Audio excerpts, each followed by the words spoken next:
Alright guys, so here's the haul video that I promised earlier today. I went to Walmart and Food City and Lowe's, bought several things, and I bought a few things, or I've got a few things laying out here on the counter that I'm going to use to cook breakfast for my dispatchers tomorrow that I have not, that I did not buy today, but that I'm going to use today when I'm cooking. So real quick, I bought a new blender because I didn't have one. I don't remember what happened to mine. I might have given it to my ex before Stephanie when they moved out, but I'm not sure. So I bought a new blender today. This was on sale at Walmart for 20 bucks. I don't really use blenders for a whole lot, so this should be fine for me. Texas Toast, great value brand, is like $1.16 for the loaf. It's what I like to use for my French toast. I bought me some plain bagels at the dollar store. 1 pound of ground beef. I'm going to make some beef stroganoff gravy. I might do that tonight. I don't know. I'm going to freeze a lot of it. Sorry, I left my back door open today, so I have a couple of flies fly in. I'm trying to get them. Walmart had these pork loins on sale today, which is really nice. There's one. Got it. These pork loins were on sale today, so it says $6.56. I paid like $2.50 for this thing. So what I'm going to do is I'm going to fabricate this into pork chops and put it in the freezer. I got some Wright's Applewood smoked bacon. I love Applewood smoked bacon. Some Swaggerty's sausage. I don't know if my dispatchers like sausage or bacon, so I got a little bit of everything.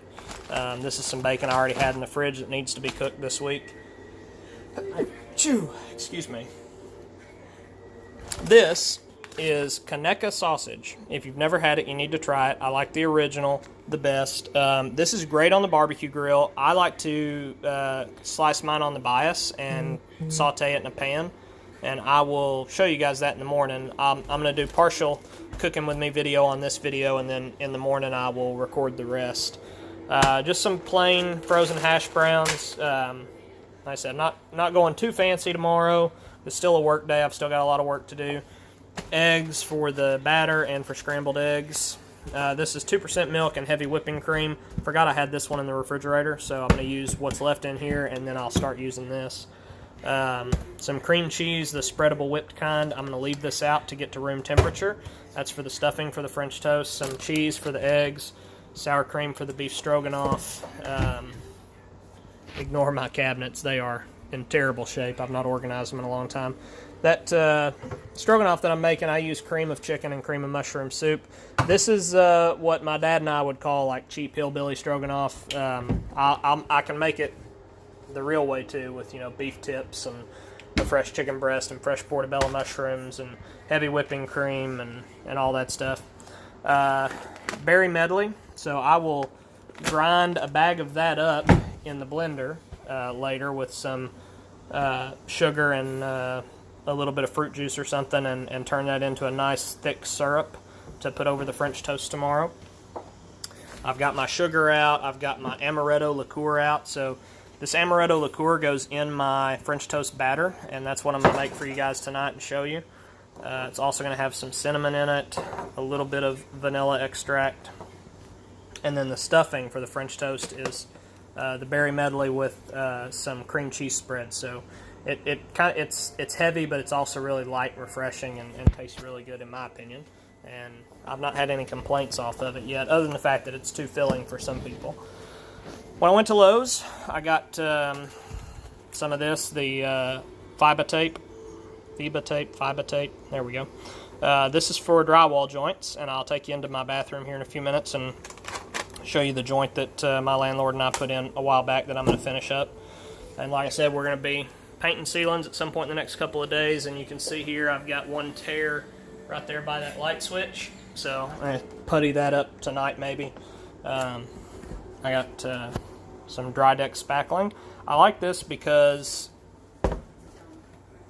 if you look at it here, it's pink, okay, and once it dries white, so you know when it's dry and when it's ready to be sanded.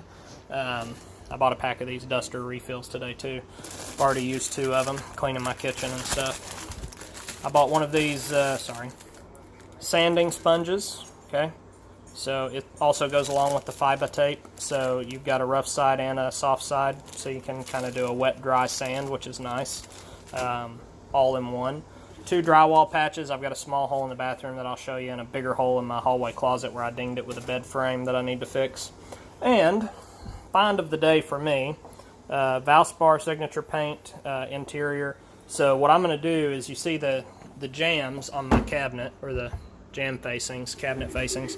I'm going to take all these doors off sometime next week. I'm going to repaint all of this tan. It's going to be a little bit darker. I'm going to keep the cabinet doors white. I'm going to touch them up and sand a couple of them. They're older, like solid wood cabinet doors. I'm going to paint them all white again and just touch them up, and then I'm going to seal them so I can wipe them clean with Clorox wipes when I need to clean them. I'm also going to touch up the handles and stuff. And we're going to replace this thing. It doesn't work anymore. I'm going to repaint the kitchen wall everywhere because I don't like it.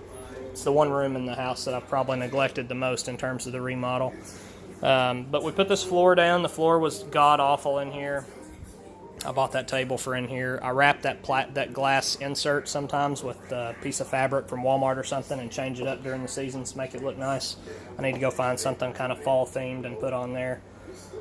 Let's see, a little coffee maker over there that I had bought a while back, but I'll probably get rid of it now. I don't drink coffee. Let's see. I got this a while back. This is a little cutting board that I'm going to use for polenta. It's got the granite stone in the middle, and I can put sauces in all 4 of the trays, and I got my marble cutting board and some other flat cutting boards there. And I'll show you the refrigerator, but it's bare, so nothing to show in there right now. But we're going to get started on our cooking with me. So what I'm going to do is I'm going to set you guys down kind of right here. Well, maybe not. I'm not sure how to do this. Maybe I'll kind of set you right here. So that doesn't look good either. I don't know. What am I supposed to do here? I wish I could, like, I don't know if I turned it around if you'd be able to see me from where I'm going to be or not. I am wearing my Captain America apron today, so I don't know if you guys can see that. I'm not sure what my camera angle is going to look like from here. But Captain America apron, this was made for me years ago. I love it. It's in rough shape now, but I could sew it up and fix it up pretty quick. I need to get one of those stands to hold my phone if I'm going to keep doing these videos. I'm going to try something. No, my phone's too big to do that. So, I'm going to do this step by step then and see if I can do it one-handed. I used to be that good. We'll see. See if I still am. I'm going to slide this meat up like this. So what we're going to do for French toast batter, we're going to start with eggs. And these are just large eggs. So, can't crack it on the bowl. It's going to move. So here's what I do with eggs. Yes, I've still got my cowboy boots on, by the way. Most comfortable pair of shoes I've ever owned are cowboy boots. So take your egg, hold it like this. One good knock on the side of the cabinet, pinch it, and pull it apart like this. And what I do is I just put it right back in the container because we're going to crack all 12 of these because we're going to cook that whole loaf of Texas toast as French toast. So if I didn't have the phone in my hand, I could do 2 at once, one with each hand. But so you guys can see, I'm going to keep doing this. Now, something to remember, if you guys are cooking like over easy eggs at home and you have a tendency to break them when you open them, what I do is I have a smaller bowl like this that would hold about 2 eggs comfortably, and I'll crack them into there first, especially if I'm doing them for a bunch of different people. I love to cook stuff to how people like it, so if I'm cooking breakfast for, if I'm at my grandparents' and it's me and them and my parents and my sister and brother-in-law, I'll ask everybody how they want their eggs cooked. I won't just cook them all scrambled or all over easy. I dropped a little piece of eggshell, didn't I? Or is that eggshell? I feel like that's eggshell. Maybe not. It doesn't feel like it. Yep, it's eggshell. Alright, so we got that. That happens from time to time. It's not a huge deal. Just pick it out. Did it again. Don't do that, Terry. There we go. Anyway, you can crack your eggs into those small bowls and just kind of pour them into the pan real slowly. That helps keep them from breaking while they're in the pan. Alright, so that's all for the eggs. I've got a super long charging cord so I can kind of walk across my kitchen. So we've got 12 eggs in here. I'm going to set you down for just a minute so I can get a whisk out. I'm going to set you kind of right there. I'm also going to wash my hands real quick.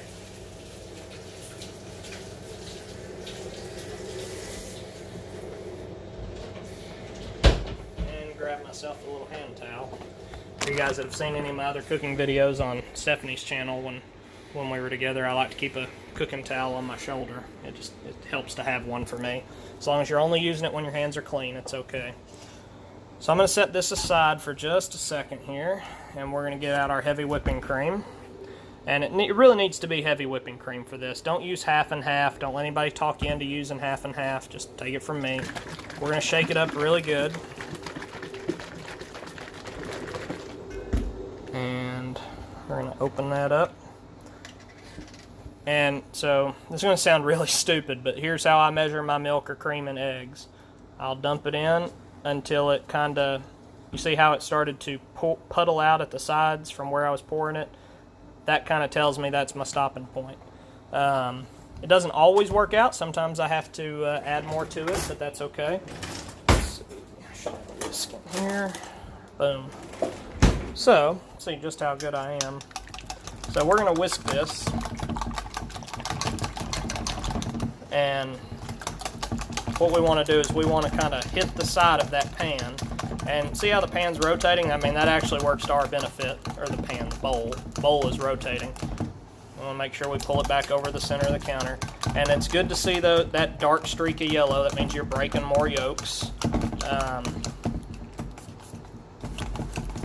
And once you've kind of broken the majority of them, you start this little figure 8 pattern like this. And that's pretty good at incorporating most everything. Now, see how it's still pretty watery? That's a little too watery for what we want. So that's why I said my stupid method for measuring milk and cream doesn't always work to my benefit. But we're going to pour a little bit more heavy cream in there because we want it a little thicker than that. So we poured in a little more. So I've probably got about 2 cups of heavy cream in there with 12 eggs right now, I would say.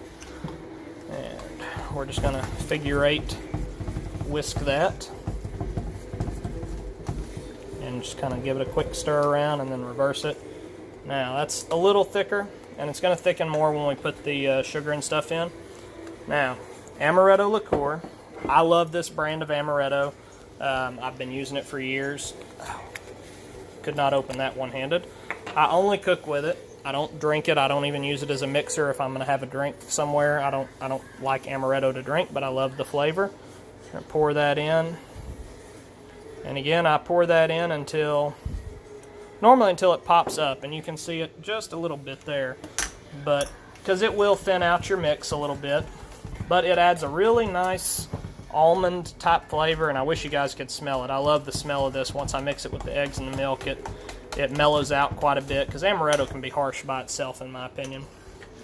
We're going to put the lid back on that. To give you guys a reference, I've had this bottle of amaretto for probably 4 years and have still not used it all. So we'll put it back up here. I kind of keep it back in the back. Well, if I do have friends over and they want to drink, they don't drink my amaretto because that's for cooking. Let's see, cinnamon. Can't have French toast without cinnamon, right? I take the lid off, and we want a pretty good amount of cinnamon because that gives the French toast quite a bit of flavor. So we're going to mix this up like this, and a lot of it's going to get stuck to the side, and what I'll do is I'll grab a rubber spatula before I dip the French toast in the morning, and I'll mix more of that down in there.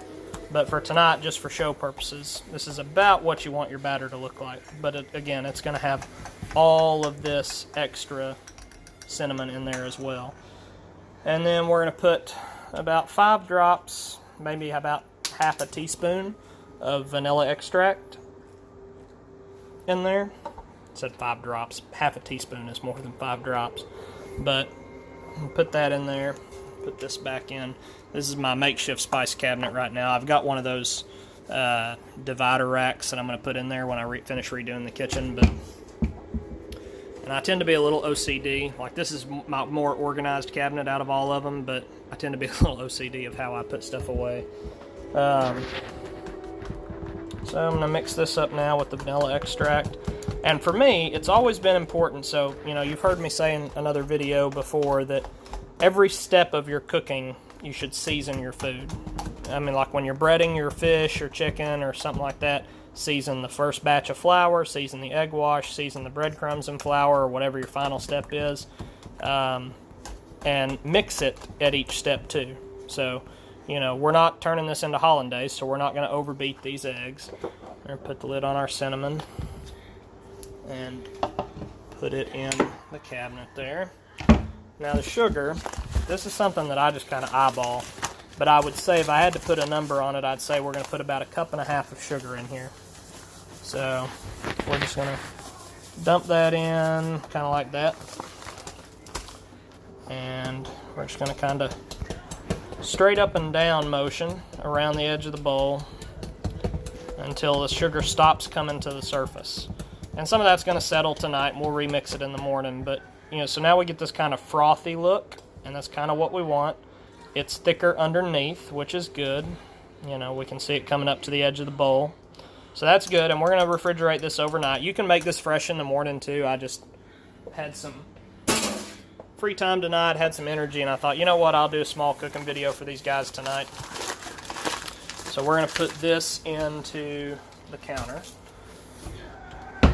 And it's not the counter it goes in, but that's where we're going to put it. I'm going to put the hash browns in the freezer, because we're not cooking them tonight, obviously. That would be terrible. I'm going to put my bacon and sausage in the refrigerator, because we're not cooking those tonight. Oh. Put those right there.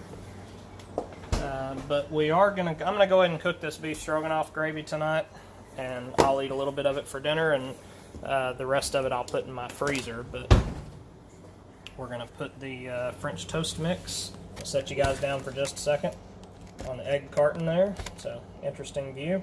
Looks like little bow ties. I'm gonna cover this actually with plastic wrap that I probably don't even have. How long has it been since I've used plastic wrap? Aluminum foil, I don't want to do that. Let's see. Now what I do have are gigantic 3-gallon Ziploc bags, and I'm just going to slide this whole bowl into one of these bags and close it up and put the whole thing in there, which I have done before. So I'll show you this in just a minute. This is true redneck cooking rigging right here. I mean, you can tell I've not cooked at home in a long time. So, just seal that up, like so. So, that's how I'm going to store that. So I'm going to set you back down, put that in the refrigerator. Just like that. Now, to cook this beef stroganoff gravy tonight, I think I'm going to use, hello, why are we not focused? I don't know. Sometimes I don't know how this camera thing works. I think we're going to use my electric skillet. Man, I just don't feel like using my stovetop. So, I'm going to grab the plug-in for this thing. I've not used this thing in a long time. So I got this at Walmart on Black Friday last year for like $10. It was one of the big sales they had, and I wanted one, my dad wanted one, my grandmother wanted one, so I went down and stood in line, and it's the only thing I went for, and they had more than enough of them, so it wasn't like I was tripping or running over people to get to them. I'll go ahead and put these other eggs in the refrigerator, because those are for scrambled eggs tomorrow, and I will teach you guys my secret to scrambled eggs, and I would like to think that I make pretty good scrambled eggs. So what we're going to do is we're going to turn this thing on to about 325-ish, something like that. And we're going to cut this ground beef open and just plop it right in there. A lot of people think that you shouldn't buy the little ground beef rolls. I'm telling you, when you go to a restaurant and they say they hand patty their burger, their hamburger meat comes in a 10-pound roll, just like the one you can get at Walmart. And most of it comes from the same company, just different packaging to sell to different places.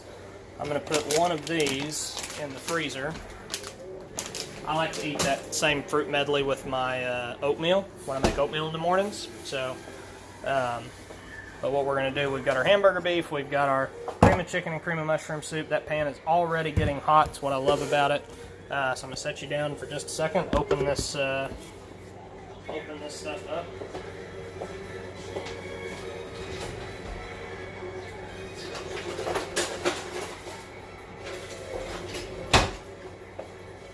So for this, I'm using one of my wonderful Chicago cutlery knives.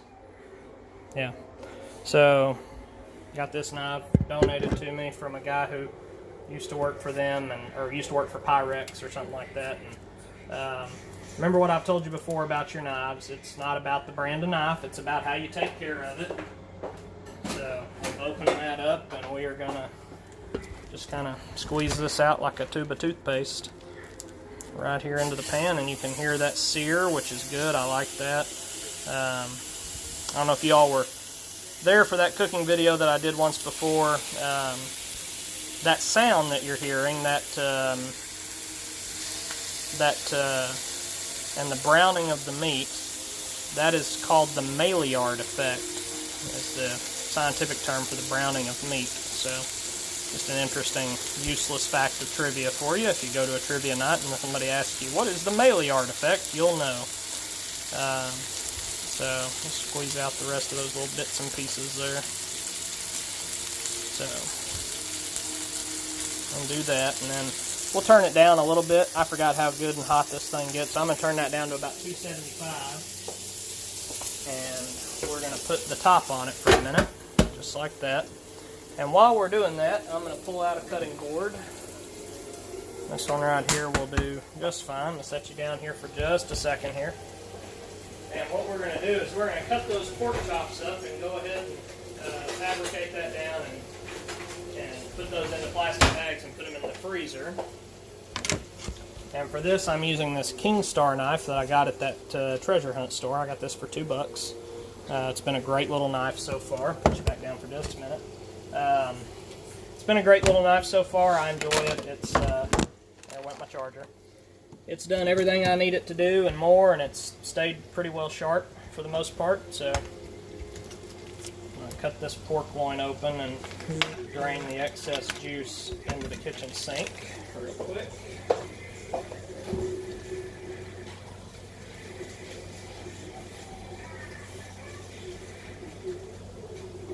So, I know y'all can't see what I'm doing right now, but put this on the cutting board. Wash my hands real quick. Now, I wash my hands now, even though I'm going to continue to handle the pork, because I don't like my knife hand to be wet that I'm holding the knife with.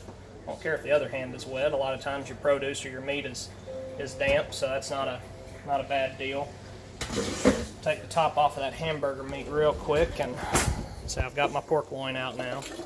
I'm going to see if I've got my hamburger chopper here somewhere. I don't think I do. I think I may have taken that to Stephanie's, which is okay. I'll just grab me another one, but I'll use my little high heat rubber spatula here. And what we're going to do is we're just going to kind of chop this up a little bit, because we still want it to keep cooking. We're not going to play with it too much, but we want to chop it out, spread it out a little bit, kind of wipe it off on the side of the pan there, and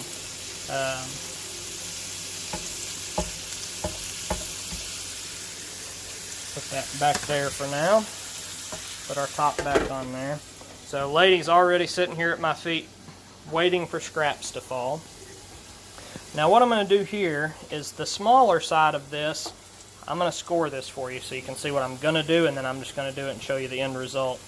I'm going to score the smaller half into little strips just like this, and these are going to be pork chops. And these are going to be kind of a good medium to small size pork chop. They shouldn't shrink all that much when we cook them because it's got a really nice fat layer. But the bigger end, I'm going to slice into kind of a thicker pork chop. And I might turn these into stuffed pork chops or something like that, but you'll see they're about twice the size of what I was going to do. So I'm going to fabricate all this down real quick, and I'll show you all the end result here in just a second. There you went, all the way to the ground. Not the ground, but the cabinet. So it's black screen, but I can't really touch the phone right now, so you're just going to have to bear with me, folks. So post your all's cooking questions, and if I can answer them, I'll answer them. If not, I can maybe bring some guest chefs onto the channel at some point that I've worked with in the past, and let them answer your questions and kind of go from there. But I love fabricating my own meat like this. One of the things we taught in culinary school and that I've taught to people that I've, gave some cooking advice to, is always good to feel the food. You take a lot more pride in your cooking when you kind of take it from all the steps. And I'm going to take just a quick break from slicing those. My meat's getting a little more brown. I'm going to give it another quick chop.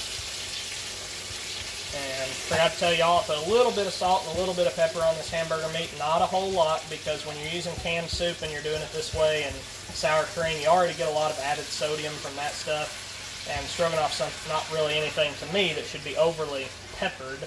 And it's something you can easily salt and pepper after the fact, which I don't normally say about food, but in this case I would tell you to make an exception. So I've just gave that a quick run through and stir. And finish slicing these pork chops.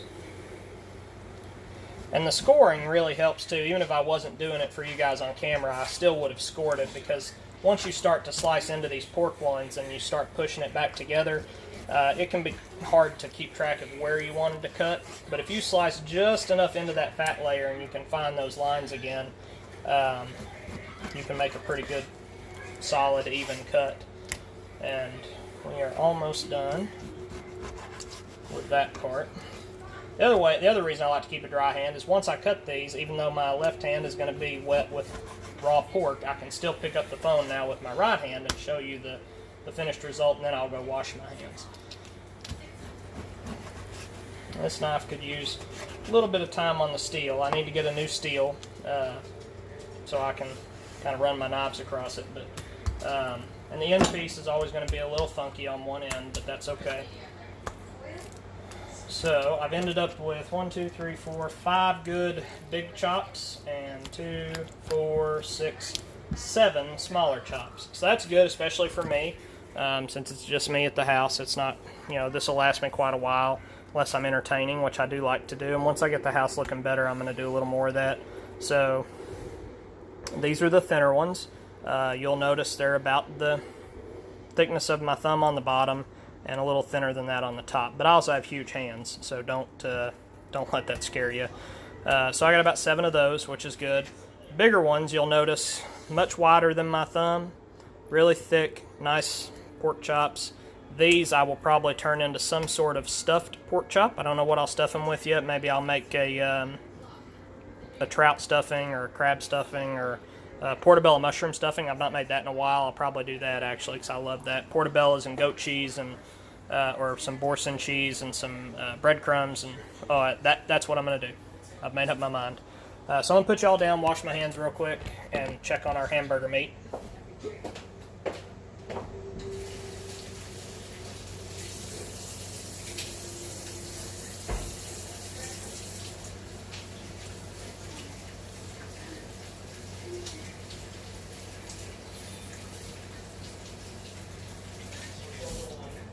Alright, so, done that. Now, we got our pork chops there. We'll bag those up in just a second. Take the top off. Our hamburger beef here is not quite done. Lady does not know what to think about, because a little condensation drops off on the floor there. She thinks it's hamburger grease or food. But we're going to give this a chop, and you'll see that grease, which is not a bad thing. We'll drain that off into a coffee mug or something, and kind of maybe pat the pan dry with a paper towel. But we're going to just kind of do that right there. It's good. I need to increase the stuff I'm posting on my TikTok channel too. I've not really posted anything there in a while since the Tramosaurus Rex videos. But I need to increase that because I'm starting to get a few more followers on there, and they've asked for more Tramosaurus Rex content, and they've asked for more cooking content, so I need to get working on that. So now I'm going to grab some plastic bags and some Ziplocs and bag up these pork chops. And for me, being semi-OCD, I've got, I have small plastic bags, Ziplocs. I am. Oh, snap. So what I'll do tonight is I'll put them all in one big Ziploc bag, and then tomorrow I'll grab some smaller ones and some parchment paper, because I'm out of that too. I may run to Walmart tonight actually and get it, because it's going to bother me not having these in the freezer tonight. So I'm just dumping all these straight into this plastic bag. And I'll put them in the refrigerator for tonight, which is not going to hurt them. And whether I go tonight or tomorrow and come back and do it after breakfast is irrelevant. So we've got that. They're in the bag. I'll put that in the fridge in a minute. Bring this over to the sink. Ignore my sink. It's full of dishes that I've found throughout the house today as I've been cleaning. Oh, about dropped y'all in the sink. I'm going to set you right there for a minute. Wash my hands. Now, I use dish soap every time I wash my hands while I'm cooking. I just feel like it's cleaner. It gets more of the grease kind of feel off my hands. I just enjoy using that. So, you guys can use hand soap. It doesn't matter, but that's just my personal preference. There we go. So, right, oh snap, turned you the wrong way. So right there is my, hello. I don't know if y'all can see that or not. It's not focusing in. Hello, will you focus? Baby?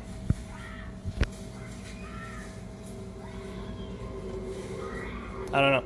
I don't know why it's not focusing in, but that is my culinary school diploma, certificate, whatever you want to call it, from the University of Tennessee. But it will not focus in for some reason. I'm not sure why. So, University of Tennessee, Hotel, Restaurant, Tourism Management, Terry Williams. That is my good friend that I told you I would make a video about, Dr. John Anton. John Bathy, for you Knoxville-based people. He was the longest-running executive chef at a restaurant in Knoxville that we know of. He was the executive chef at Copper Cellar and Cappuccino's on Kingston Pike. That is Emily Womack. I think it's focused now. Emily was the chef for Ruby Tuesday's Lodge, and she had her own thing going on as well.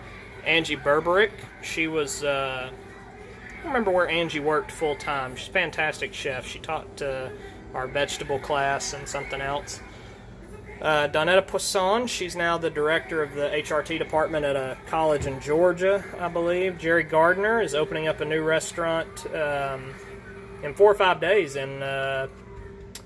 It's called Red's on Main, and it's going to be in Rogersville, Tennessee, I believe. I can't wait to go to the grand opening. I think I'll make it. Chef Edgar Herman, I've told you all about him before. He was the German chef I lived with for a while, roomed with when I was working for UT as the assistant catering chef. And then the last one there is John Looney. John and I didn't always get along, but he's got his own culinary arts place now called the Cutting Edge Classroom. I'll give him a shout out. You see him on WBIR TV quite a bit if y'all watch Channel 10 News and you're Knoxville based. He's one of the main chefs on there. So I was part of the inaugural class that was open to the public, so proud of that thing right there. So what we're going to do now is we're going to drain our grease. We're going to open our soup up, our sour cream, put all that in there. I'm going to grab a coffee mug here and pour our grease into it. Which I don't always recommend that you pour it into a coffee mug, but at the same time, for me, it's just as easy to do it that way as it is to, take it outside or do something like that. And Brandy's outside right now on the lead. I put a 100-foot lead line in my backyard for her to run around and play, and I don't have to worry about her getting into the road or anything. I'm going to take my lid and put it in the sink. And I'll use this thing to cook my scrambled eggs in the morning, too. So what I'm going to do is put you all down for just a second. I'm going to drain this grease into this coffee mug. So just bear with me, folks.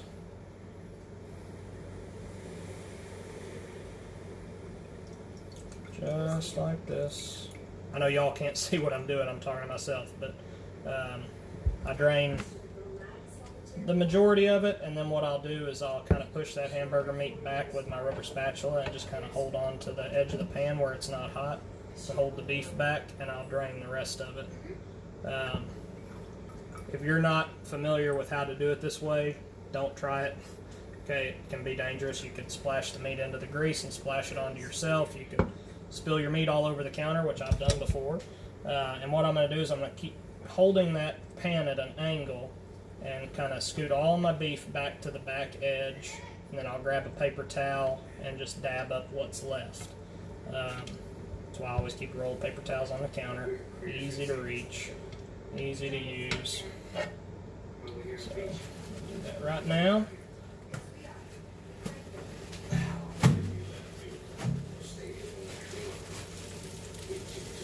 kind of hear my meat starting to sizzle again. Now that it doesn't have the grease to sit in, it starts to sizzle again because the pan is getting hotter than the meat was without the grease. So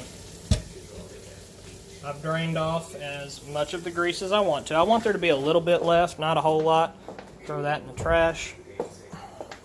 Here's my little mug full of hot grease.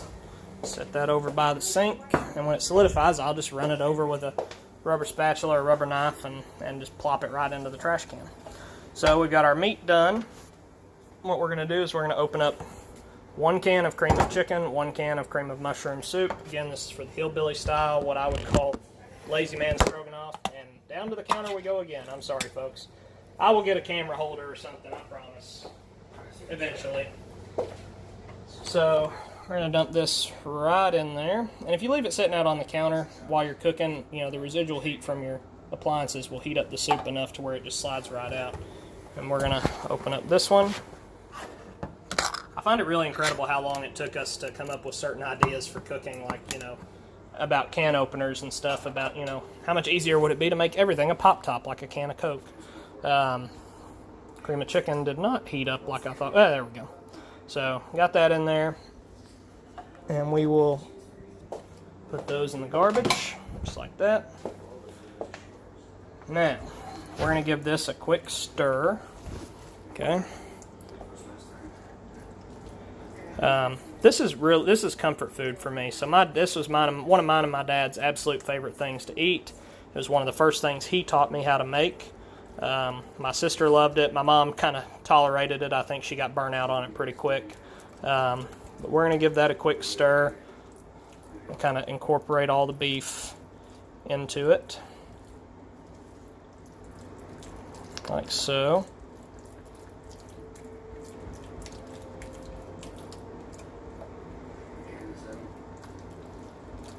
Okay. Now, what we're going to do is we're going to bring our sour cream. I'm going to put y'all down so I can open the sour cream. And while I've done that, I'm going to put the pork chops in the refrigerator before I forget.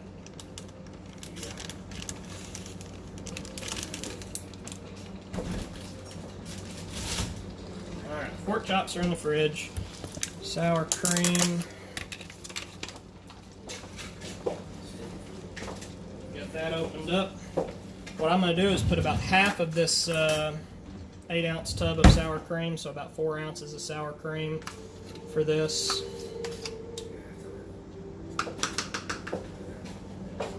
Spoon in the sink. Sour cream back in the refrigerator. Bring you guys back over. So we're going to mix this in with it too. And the sour cream, to me, is really what gives the stroganoff a lot of its flavor. And, you know, that's in real homemade stroganoff or this kind of, you know, what I call the hillbilly version. Either way, the sour cream gives it a lot of body, a lot of good flavor. So I'm going to keep incorporating that kind of. I end up kind of folding mine in, especially when I make it in this electric skillet. Kind of fold it in, and you'll see the sauce color start to lighten a little bit. That cream of chicken gives it a really dark color, which is not a bad thing. But it should be kind of a nice, kind of a gray color. You normally don't think of food that tastes good being gray, but, you know, nice gray color. Even that out a bit. And we're going to take some 2% milk. I like 2%. I know some people like whole milk, some people like skim. I prefer 2%, so we're going to pour not a whole lot. You can always add more. You can't take it away. So just a little bit, and we're going to incorporate that, and you'll see it bubbling. We want that to happen. We want that milk to bubble up and help and thicken with the sauce. We don't want that milk to thin the sauce out, but only so much of it will thicken, because we don't really have a thickening agent past the soup and the sour cream, and that milk will thin it out a lot faster than you think it will. So got that going just like that. Alright, and that is it, folks. That is the gravy for the beef stroganoff. Now, what I would normally do if I were going to eat this for dinner, like specifically for dinner, I would make these to go with it. Just egg noodles. You can get wide, medium, extra wide, doesn't matter. Tonight, I'm just going to pour it over one piece of that Texas toast, just a little bit. Like I said, the rest of it I'm going to freeze. I'm not going to eat it. I'm probably going to put these berries in the refrigerator, and I will make the syrup in the morning and show you guys the syrup in the morning. I think I'm done cooking for the night. I'm going to finish doing my laundry and watch another movie and spend some time with the dogs. But that's the beef stroganoff. It's done cooking now. I'm going to shut it off. That's about the consistency that I like it. So, got that turned off and unplugged to put the milk back in the refrigerator and do the dishes here in a few minutes. I hope you guys enjoyed this video. I'm sorry again for the bad camera work. For those of you who stuck with it till the end, good for you. I appreciate your time, appreciate your subscribing and following the channel, and stay tuned for more content. There's more to come, and look forward to getting to know you guys better, and have a good night, guys. Bye.